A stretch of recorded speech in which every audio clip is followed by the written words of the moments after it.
Blessed be y'all. This is Jen Freemind. I do one more tarot here.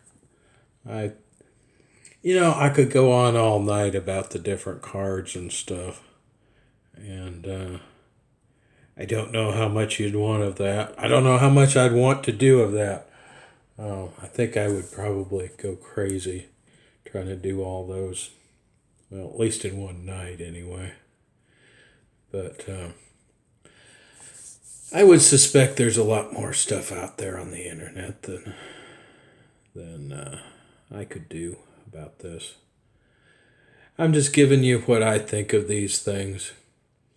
In these cards, uh, the world, the sun, and the moon, people seem to like these cards. And to me, the world is starting over, and it's the end of something, it's the culmination of something. So, this is kind of the fool before he comes to Earth to step off the cliff. I see the entire. I might do it. I think I did do that, but I never put it up.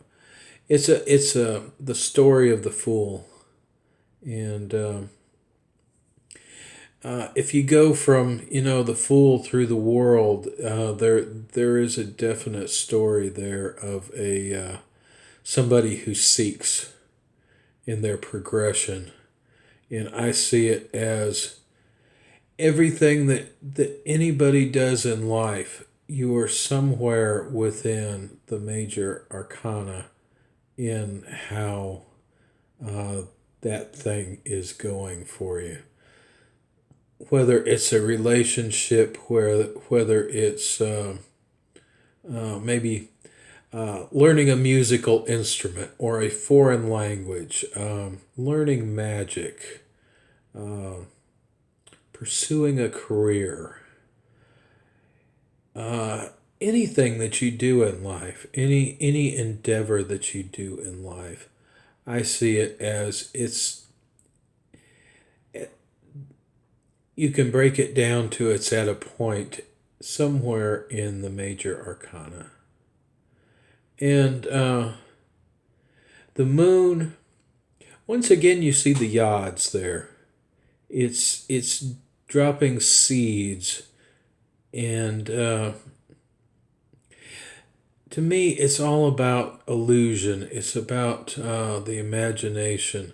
The two dogs representing the wild and the tame side of the human spirit.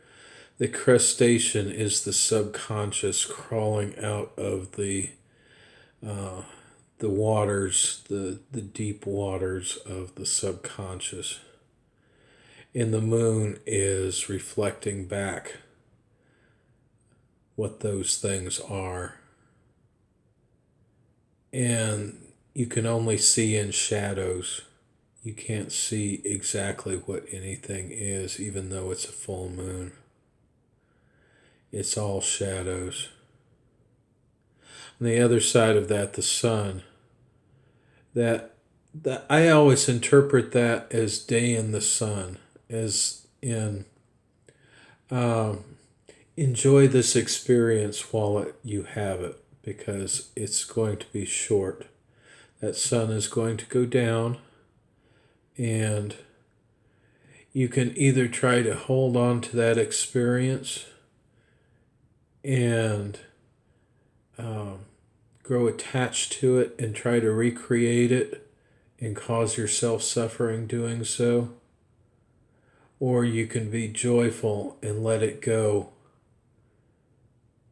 and just have unattached appreciation for it, which is what I try to do with things. I still find myself grasping desperately for connections to things. But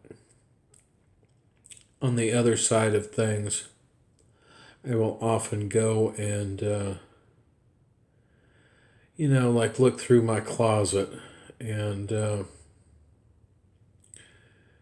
Sometimes I'll find a piece of clothing that I look at it and I think to myself, yeah, this used to mean a lot to me because of, when I bought it, maybe where I bought it, where I wore it. And I can also see that those things have aged and become holy. And often I've decided that it was a wonderful thing while it lasted. And I'll decide that it's time to go and let it go. Because I've noticed that a lot of stuff that I've saved for many years, eventually the memory becomes sour and it becomes painful to look at.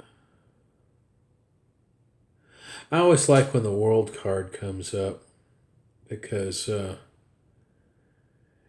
it's the culmination of everything. It's the end of the fool's journey, but it is the prequel to the fool's journey also, because I see everything as a cycle.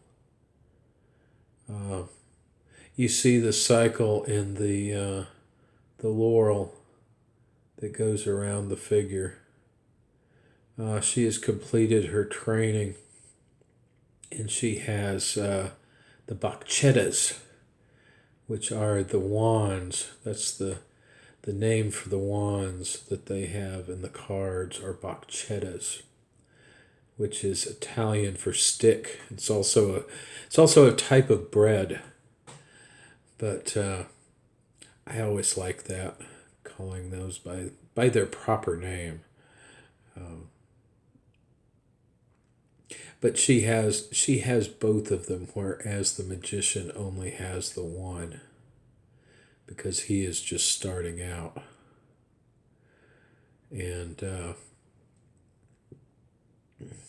yeah, she is about to, in my mind, she is about to come down to earth to be the fool, to start over again.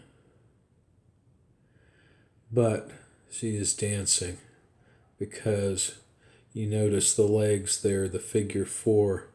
She has attained quadernity, which means that the male and the female are one.